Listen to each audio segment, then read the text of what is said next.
basically we're going to talk about small solar and things like that. You know, like everybody's kind of floating around this morning with the idea, you know, well, I know where some of these are, and you know that DOT work project has these, and yada yada yada.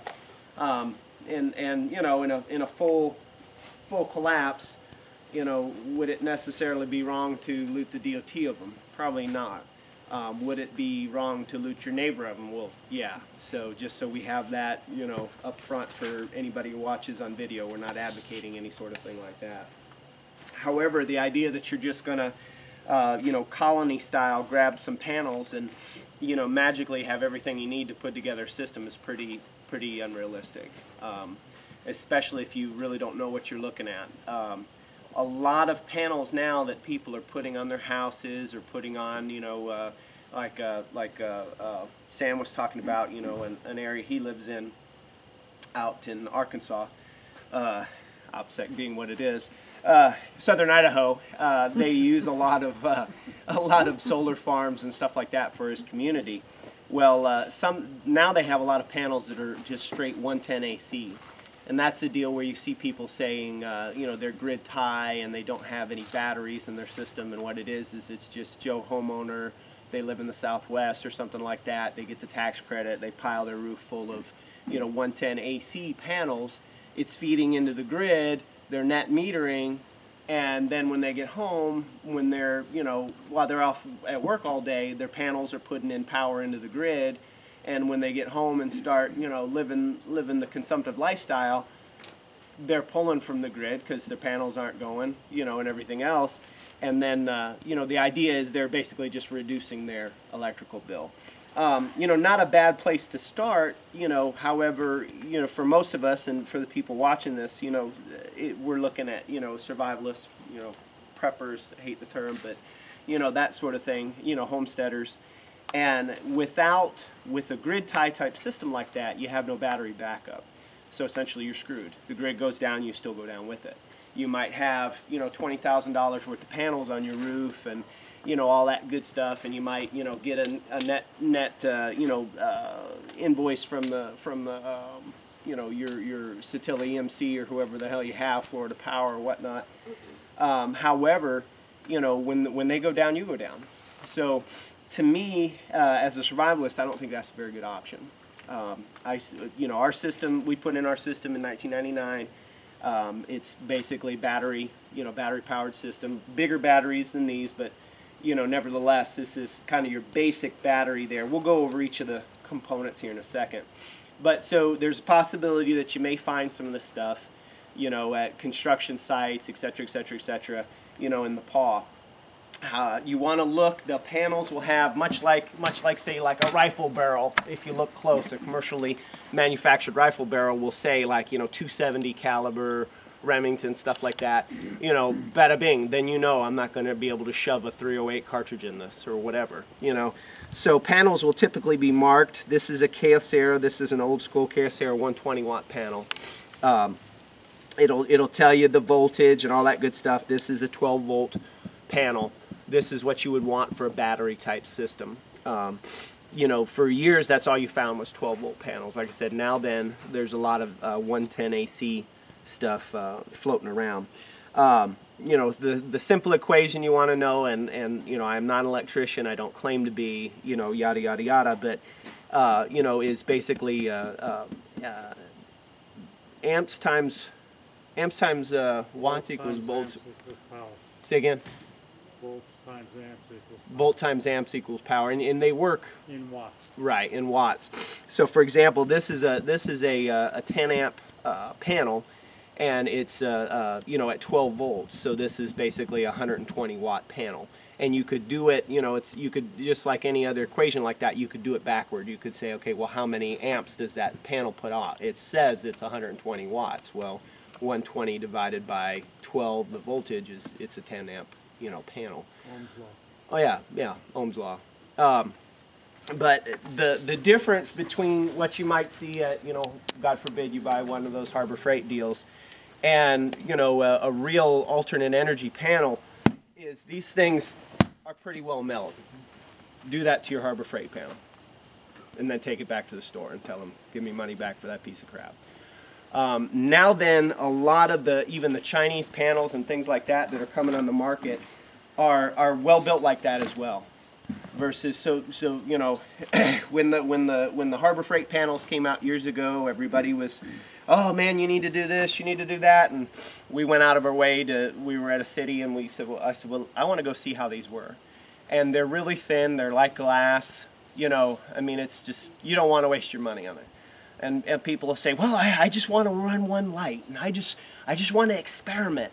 You know, but you always got to think, you know, do you want to buy a rifle with the intention that you're going to throw the rifle away one day? That's kind of stupid. You know, even when I buy 22s and stuff like that, it's the thought of he's going to use them right now, but at some point in the future, you know, we can use them for training other people or, you know, pest control or just, you know, cheap plinking. If, you know, 7.62 by 3.9 goes to $7,000 you know, a case or something ridiculous, I can train with his rifle. So always begin with the end in mind. And if you're getting really, really low-grade components, they're not going to integrate later very well into when you start doing the stuff on a larger scale for your home. So that's my little, you know, Harbor Freight sucks, you know, thing. But panels like this now, you know, you can get in the little over $1 a watt range. So, you know, come down drastically. Our first panels like this, we paid $625 for. You can buy these, actually a 140 watt panel, they've discontinued this one, now for about $350 at altenergystore.com. So panels have come down in price. Kyocera has a great warranty, 25 years. You know, Harbor Freight, you're not going to get any warranty. You can pay 30 bucks more for a 2-year warranty, which all they're going to do is replace it. You know, and the little proto box that they call a charge controller doesn't add anything to the value. So, you know, if you're looking at doing this even on a small scale, you know, spend the $75, $100 for a 40 or 50 watt panel that's built like this. You know, that, like I said, like I showed you, you can kick, you can, you know, you can beat. We recently put a solar attic fan on our house, and for the gable, you know, gable setup. And the panel, I thought, oh, this is going to be some cheese ball panel that comes with this. And it was a little 20 watt panel, about yay big, about like that, but it was built the same way, and I did these same exact things to it. Because you got to know what your stuff's going to do. You know, everybody, oh, what about hail? You know, we've had hail, we've had these things where we're literally up in the middle of the night when we first put these on our roof, praying that they weren't going to blow off. You know, it was like, damn it, you know, this wind is bad, and there's trees crashing, and the whole 9 yards. So you're going to get what you know, it's like buying a Raven 25 and going, this is going to be my only pistol. You know, that's stupid. Nobody does that. Everybody would go, you're a fool. You're going to die with that. You know, buy a Glock or buy a 45 or whatever. But people make compromises and stuff like this. Soapbox, sorry. Anyway, you're, again, what you're looking for is a 12-volt DC panel. You could go AC, but really for being off the grid, it's going to be tough. You know, because again, you want to get that battery, you know, the battery bank going and everything. And, you know, like we said, there's pretty much nothing here as far as sun today. Oops, well, you guys, we can pause it in a second here, and you guys can come around and see if you want. If you're doing anything with anything like this, a little multimeter, very nice to have, because you're going to want to see. And also, if you're scavenging these things, like you're talking about. You know, what is this? I can't tell. They pulled the markings off. It doesn't have markings, whatever. You know, okay, well, you know, Scott, put your tongue right here and we'll see how bad you, you know, how bad you get zapped. No, you can just go and check with your multimeter. And I got the leads turned around there. Oop. These little contacts are kind of hard to grab. But you can see with hardly any sunlight out, we're pulling, this is putting out some power. Okay.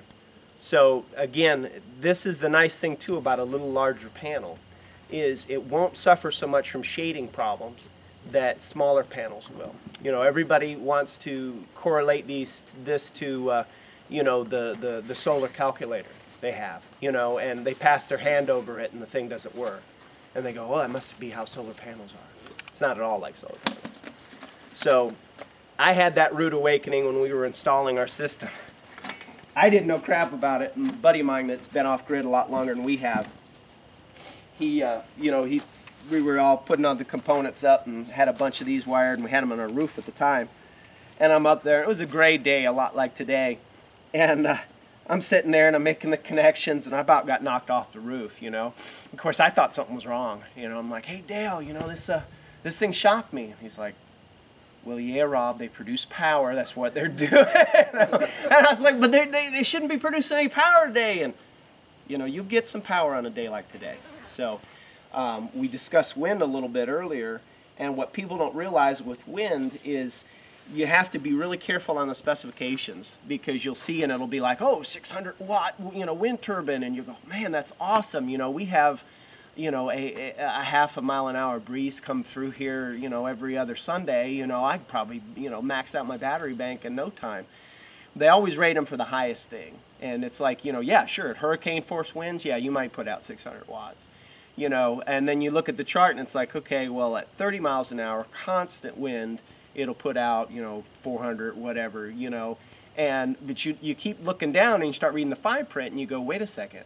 At less than 20 miles an hour, this isn't producing anything. So they'll have a startup speed that you have to really look at the fine print on wind. We don't like wind particularly just because our area is not very good for it.